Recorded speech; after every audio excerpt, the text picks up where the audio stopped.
السلام عليكم ورحمة الله وبركاته. إن الحمد لله نحمده ونستعينه ونستغفره ونعوذ بالله من شرور أنفسنا وسيئات أعمالنا.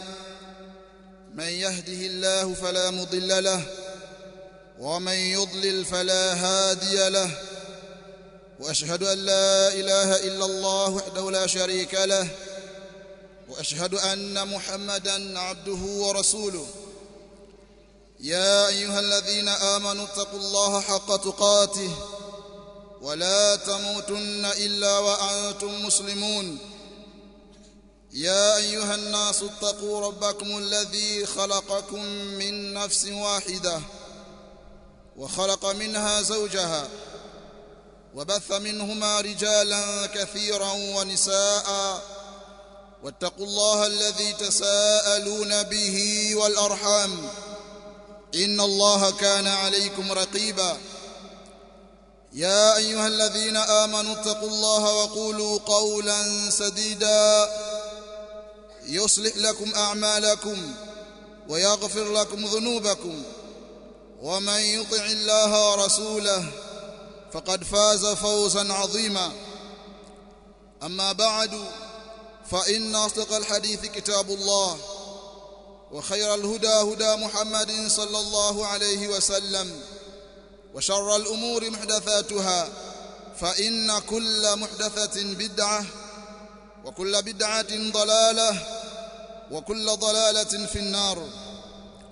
عباد الله، أوصيكم ونفسي بتقوى الله عز وجل، فإنه قد فاز المتقون. Ndugu zangu katika iman, baada ya kumhimidi Allah subhanahu wa ta'ala na kumtakia sala na salamu mtume wetu Muhammad sallallahu alayhi wasallam,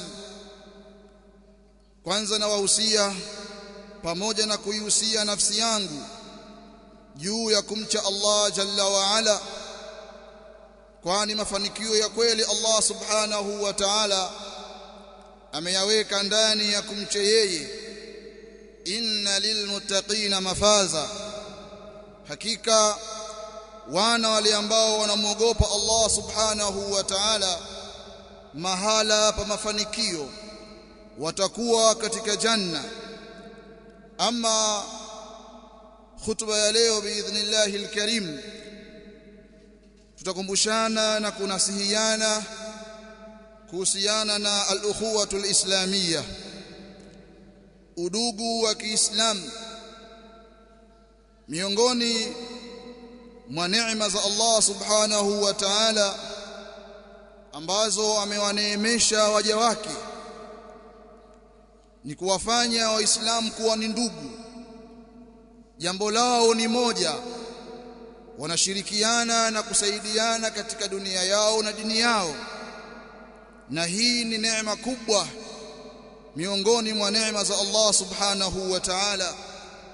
Na hili Allah jalla wa ala amelitaja ndani ya Qur'an aliposema, wadhkuru ni'matallahi alaykum idh kuntum a'daa fa'alafa baina qulubikum faasbahtum bi ni'matihi ikhwana. Allah jalla wa ala anasema ndani ya aya hii, kumbukeni neema za Allah zilizo juu yenu pale mlipokuwa maadui, Allah akaunganisha baina ya nyoyo zenu mkawa ni ndugu, jambo lenu ni moja, mkawa mnapendana, mnashirikiana. Kumbukeni neema hii ya Allah subhanahu wa ta'ala. Bali kutokana na umuhimu wake jambo hili la waislamu kuwa ni ndugu, Mtume sallallahu alayhi wasallam katika mambo ambayo ameanza nayo mwanzo kabisa baada ya kuhamia mji wa Madina, aliwaunganisha waislamu wakawa ni kitu kimoja, wakawa wanapendana, wanasaidiana na kushirikiana, wakawa jambo lao ni moja, mpaka Allah subhanahu wa ta'ala alipowaelezea Ansar akasema ya kwamba walladhina tabawwa'u ad-dara wal imana min qablihim yuhibbuna man hajara ilayhim wala yajiduna fi sudurihim hajatan mimma utu wa yu'thiruna ala anfusihim walau kana bihim khasasa. Allah subhanahu wa ta'ala anawaelezea Ansar katika aya hii, anasema na wale ambao wameufanya mji wa Madina kuwa ndio maskani yao na iman Uislamu kuwa ndio dini yao kabla ya kuhamia ndugu zao, yuhibbuna man hajara ilayhim.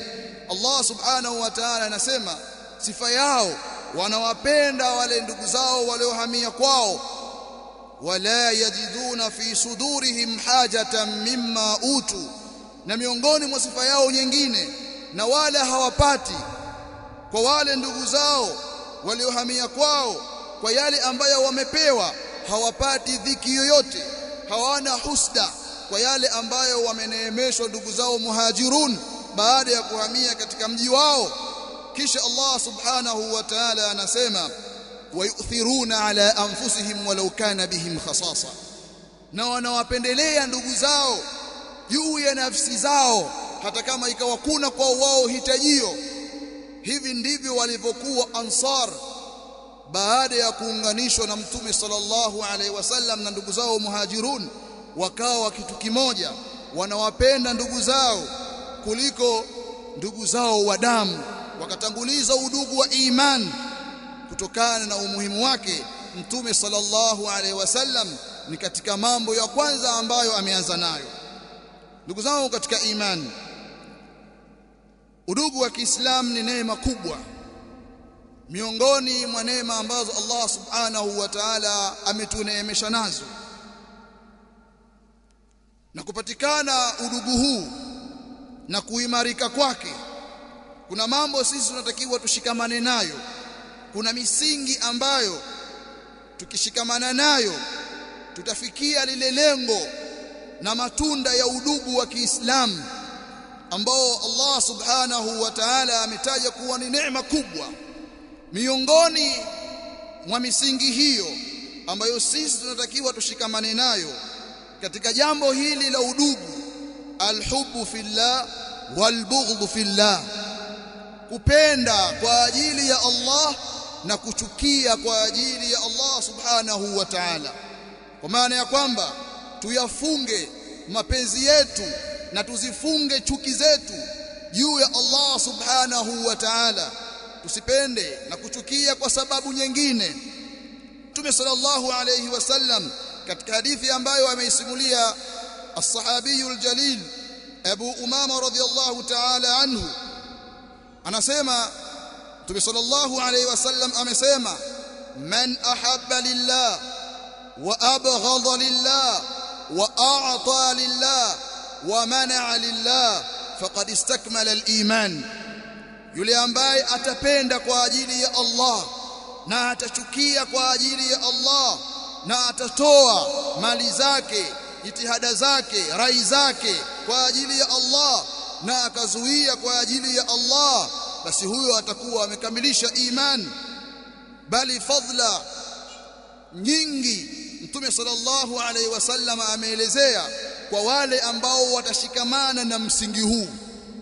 Anasema Mtume sallallahu alaihi wasallam katika hadithi aliyosimulia al-Imam Muslim rahmatullahi ta'ala alayhi, inna Allah yaqulu yawm al-qiyamah, Allah subhanahu wa ta'ala atasema yawm al-qiyamah, aina al-mutahabbuna bijalali, wako wapi wale ambao walikuwa wanapendana kwa ajili ya utukufu wangu? Al-yawma udhilluhum yawma la dhilla illa dhilli, leo hii nitawafunika wao watu wenye sifa hii ya kupendana kwa ajili ya Allah subhanahu wa ta'ala. Allah atatangaza yaumal qiyama, leo hii nitawafunika wao kwa kivuli changu, siku ambayo hakuna kivuli isipokuwa kivuli changu. Hadithi hii ameitaja al-Imam Muslim rahmatullahi ta'ala alayhi. Bal katika al-hadith al-Qudusi Mtume sallallahu alayhi wasallam anasimulia yale aliyopokea kutoka kwa Allah subhanahu wa ta'ala kwamba Allah jalla wa ala anasema, almutahabbuna fi jalali, wale ambao wanapendana kwa ajili ya utukufu wangu, lahum manabiru min nurin, watapata wao membari za nuru, yaghbituhumun nabiyuna washuhada, watawaonea wivu annabiyuna washuhada, hali yao wataiona nzuri. Neema hizi Allah subhanahu wa ta'ala ameziandaa kwa wale ambao watashikamana na msingi huu, alhubbu fillah walbughdhu fillah.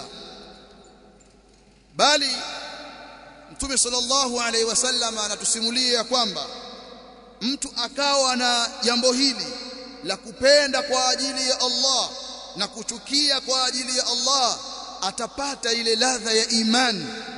Na hilo Mtume sallallahu alaihi wasallam amesema, thalathun man kunna fihi wajada halawata al-iman, mambo matatu ambayo mtu yatampatikania, atakuwa nayo mambo hayo matatu, ataipata ile ladha ya imani.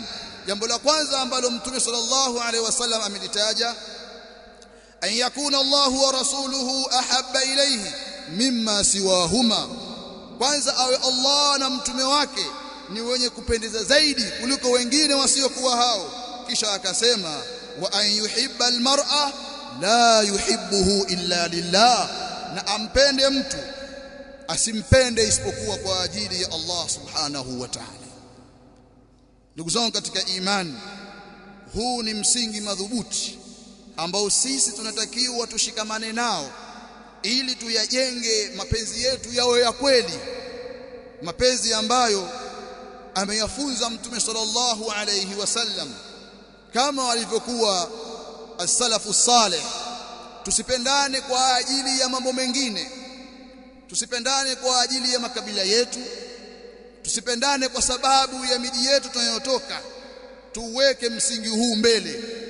Lakini waislamu wengi wameacha msingi huu, wakawa wanapendana kwa sababu ya mambo mengine kama vile ukabila, rangi walionayo, halikadhalika miji wanayotoka, ikawa wakaacha msingi huu.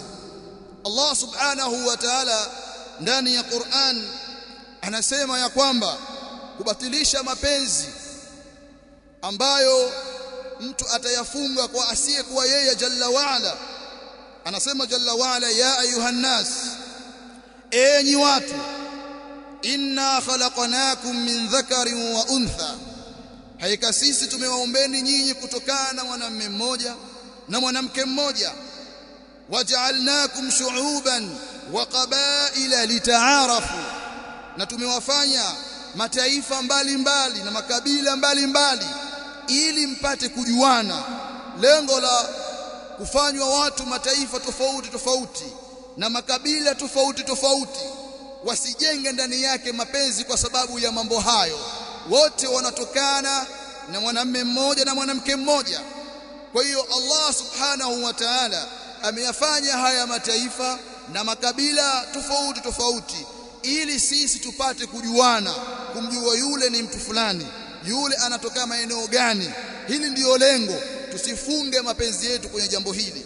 Na ndio maana Allah subhanahu wa ta'ala akasema, inna akramakum inda Allahi atqakum, hakika mkarimu zaidi mbele ya Allah subhanahu wa ta'ala ni yule mcha Mungu wenu. Huyu ndio atakayekuwa mtukufu kwa Allah subhanahu wa ta'ala, si yule ambaye ataonekana kabila lake ndiyo bora katika dunia. Mtukufu mbele Allah subhanahu wa ta'ala ni yule ambaye mcha Mungu zaidi. Ndugu zangu katika imani, huu ni msingi mmoja miongoni mwa misingi ambayo yatafanya udugu wetu kuwa ni udugu wa kweli. Ni jambo la kupendana kwa ajili ya Allah na kuchukiana kwa ajili ya Allah.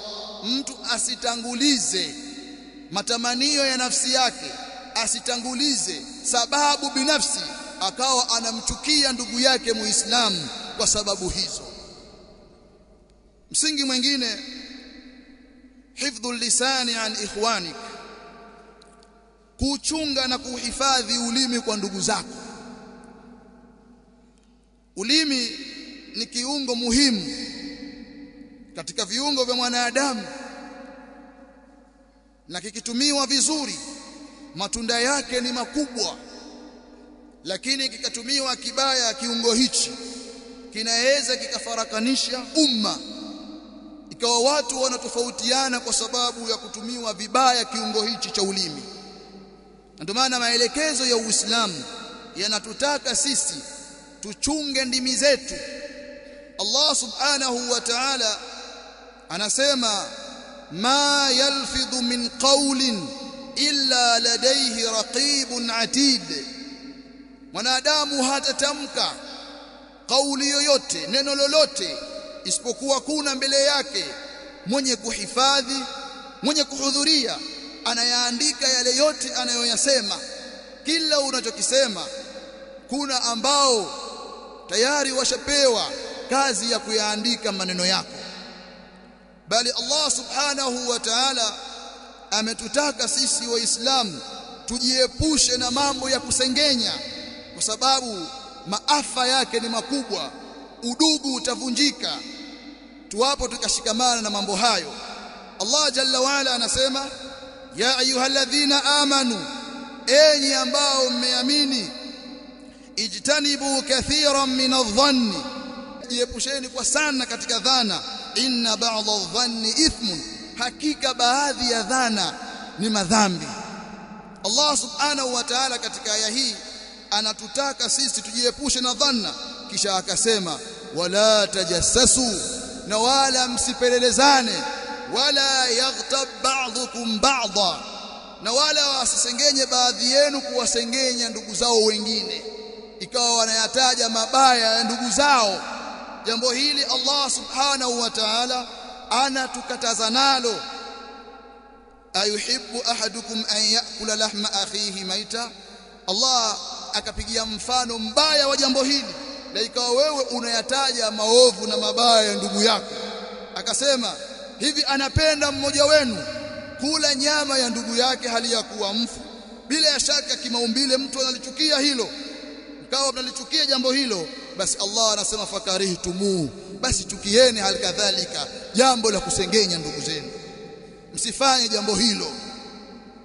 Ndugu zangu katika imani, Mtume sallallahu alayhi wasallam anasema almuslimu man salima almuslimuna min lisanihi wa yadihi, muislamu ni yule ambaye wamesalimika waislamu wenzake kutokana na shari ya ulimi wake na mkono wake. Huyu ndiyo muislamu. Ikawa waislamu wenzake hawaudhiki kwa sababu ya ndimi yake. Abdullah ibn Umar radhiyallahu ta'ala anhu anatusimulia namna Mtume sallallahu alaihi wasallama alivyoelezea juu ya jambo la watu kujiepusha na kusema aibu za watu. Anasema Abdullah ibn Umar radhiyallahu ta'ala anhuma, sa'ida Rasulullah sallallahu alaihi wasallam al-minbar, Mtume wa Allah sallallahu na amani ziwe juu yake amepanda mimbar, fanada bi sautin rafi'in, akanadi, akatoa tangazo kwa sauti ya juu.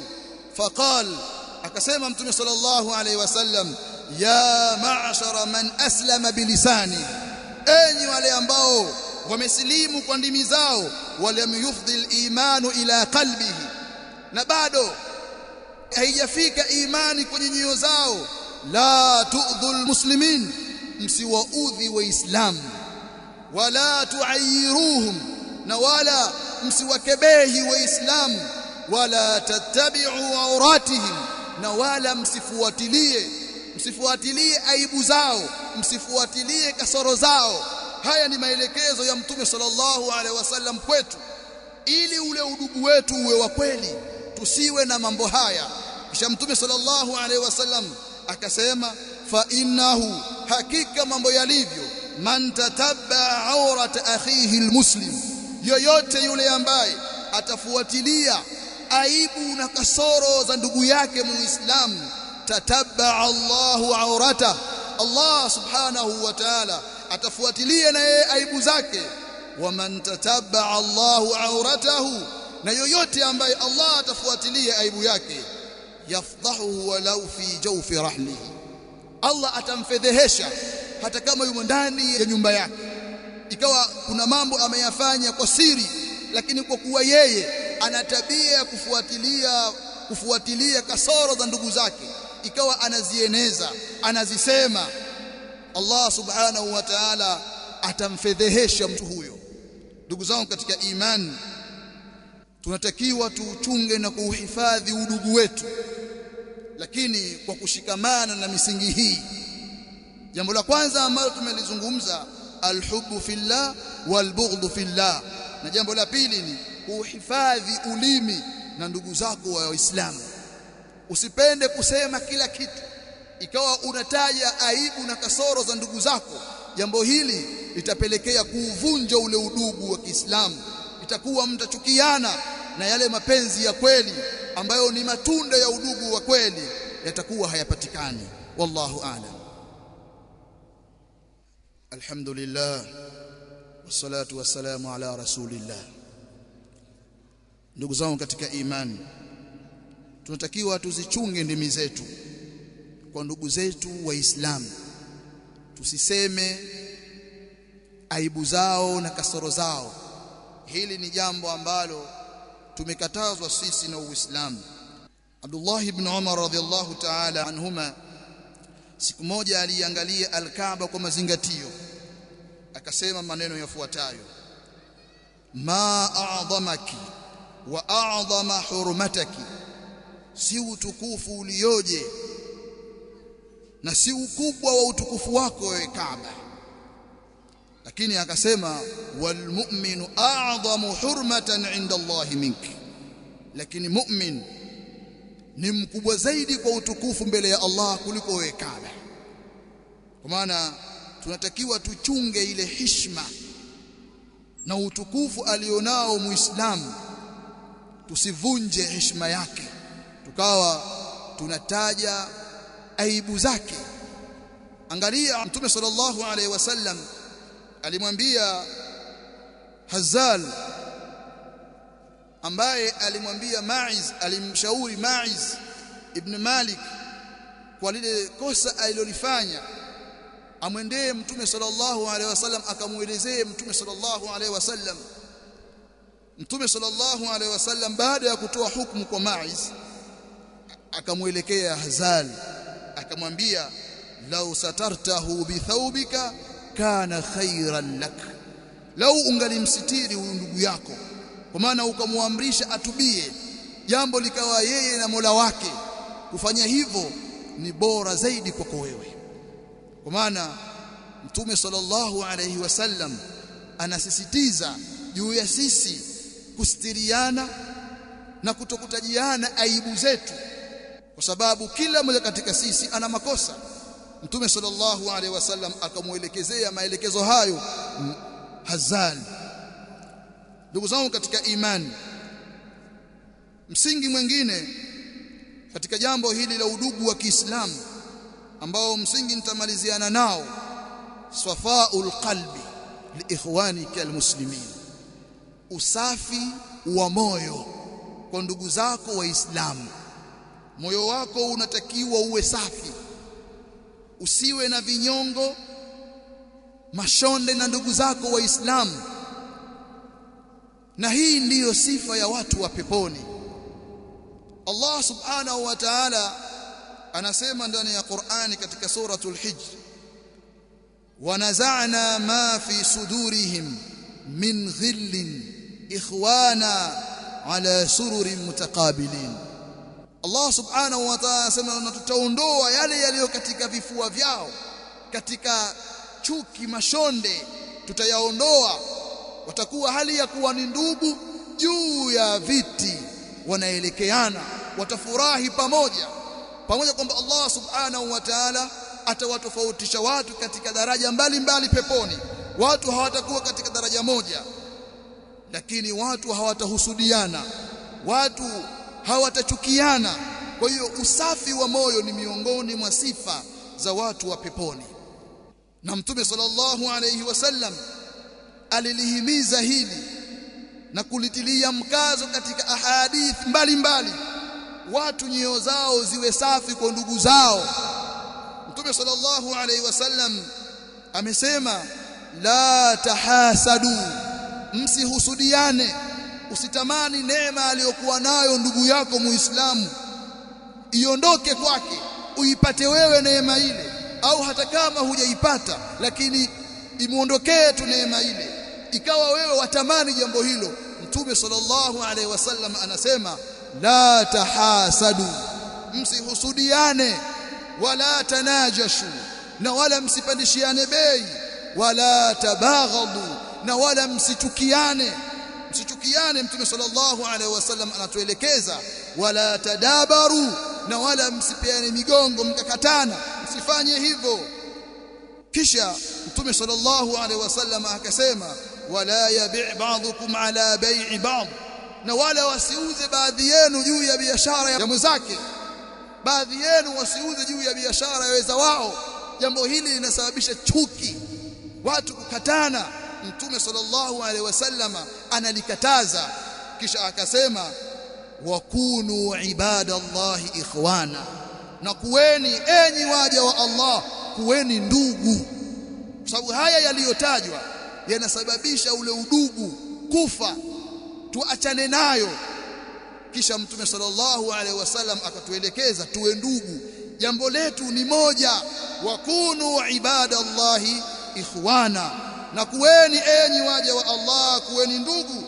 Almuslimu akhul muslim, muislamu ndugu yake ni muislamu mwenzake.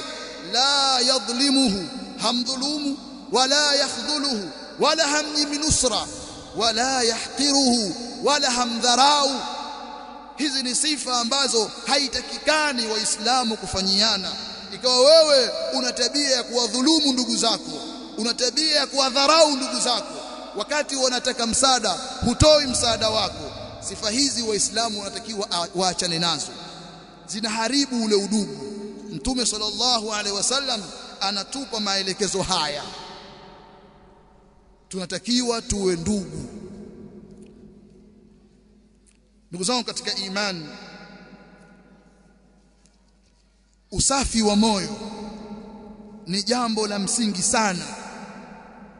Allah subhanahu wa ta'ala alipokuwa anaelezea fei, akasema maneno yafuatayo kwamba hawa nao watastahiki wapewe fei. Akasema walladhina ja'u min ba'dihim, na wale ambao wamekuja baada ya hao waliotajwa hapo nyuma. yaquluna rabbana ighfir lana wa li ikhwanina alladhina sabaquna bil iman, wanasema ewe Mola wetu, tusamehe sisi na ndugu zetu ambao wametutangulia katika imani. Halafu wanasema wala taj'al fi qulubina ghillan lilladhina amanu, na wala usijalie Allah, usijalie katika nyoyo zetu kuwa na vifundo na chuki kwa wale ambao wameamini. Hili ni jambo baya. Katika sifa zao wanamuomba Allah subhanahu wa ta'ala maneno haya, wala taj'al fi qulubina ghillan lilladhina amanu, usijalie Allah katika nyoyo zetu kukawa na mafundo na ndugu zetu waumini. Hili ni jambo baya, bali ni sifa mbaya ambayo Allah subhanahu wa ta'ala amewasema nayo mayahudi na wanafiki. Tahsabuhum jami'a wa qulubuhum shatta, utawadhania kwamba wako pamoja, lakini nyoyo zao ni tofauti. Hawana mapenzi ya kweli baina yao, kwenye nyoyo zao kuna mambo, kuna vifundo. Tahsabuhum jami'a wa qulubuhum shatta, dhalika biannahum qaumun la ya'qilun. Allah ameyasema hayo kwa sababu hao sifa yao ni watu ambao hawafahamu. Kwa hiyo ni sifa mbaya ikawa tumeweka katika nyoyo zetu chuki na vifundo kwa ndugu zetu waumini, bali jambo hilo ni sababu ya wewe kutokusamehewa madhambi yako. Kwa hadithi aliyosimulia Abu Hurairah radhiyallahu ta'ala anhu, anasema anna Rasulullah sallallahu alaihi wasallam qala tuftahu abwabul janna, milango ya pepo inafunguliwa يوم الاثنين ويوم الخميس, siku ya Jumatatu na Alhamis. Fayughfaru likulli abdin la yushriku billahi shay'a, atasamehewa kila mja ambaye hamshirikishi Allah na chochote. Allah kwa rahma zake anawasamehe waja wake, illa rajulan kanat bainahu wa bain akhihi sha'na, isipokuwa mtu ambaye kuna baina yake yeye na ndugu yake uadui, kuna chuki, wana ugomvi baina yeye na ndugu yake Muislamu, huyu hayumo katika watakaosamehewa. Anasema Mtume sallallahu alaihi wasallam, fayuqal andhiru hadhaini hatta yastaliha, andhiru hadhaini hatta yastaliha, andhiru hadhaini hatta yastaliha, wasubirisheni hawa wawili mpaka watakapopatana, jambo lao likatengenea, na wao ndio wataingizwa katika jumla ya wale watakaosamehewa na Allah subhanahu wa ta'ala. Kwa hiyo ni jambo baya ikawa wewe Muislamu unaweka vifundo na ndugu zako Waislamu, ni jambo baya. Ndugu zangu katika imani, udugu ni neema katika neema ambazo Allah subhanahu wa ta'ala amewaneemesha nazo Waislamu. Kwa hiyo tunatakikana sisi tuuchunge udugu wetu, tuuhifadhi na tuwe na mapenzi ya kweli, sio yale mapenzi ya kupakana mafuta lakini ndani ya nyoyo zetu kuna utofauti. Hizi sio sifa zetu sisi waumini. Lakini jambo jingine, lazima wapatikane baadhi yetu, kunapotokea utofauti baina ya Waislamu, wapatikane watu ambao watatengeneza baina yao. Na haya ndiyo maelekezo ya Allah subhanahu wa ta'ala ndani ya Qur'an, wa in ta'ifatan minal mu'minina qatatalu fa aslihu bainahuma. Allah subhanahu wa ta'ala anasema, na yakiwa makundi mawili katika waumini yakapigana, basi tengenezeni baina yao, tengenezeni, wapatanisheni baina yao. innamal mu'minuna ikhwa fa aslihu baina akhawaykum. Al-adilla, dalili ni nyingi. Mtume sallallahu alaihi wasallama ameyafanyia kazi haya kwa vitendo. Mara tu inapotokezea kutofautiana baina ya masahaba wake, anasimama haraka kutengeneza baina yao. Na sisi tumuige Mtume sallallahu alaihi wasallam kwa sababu yeye ndio kiigizo chetu. ربنا آتنا في الدنيا حسنة وفي الآخرة حسنة وقنا عذاب النار، وصلى الله على نبينا محمد وعلى آله وصحبه وسلم ويقم الصلاة.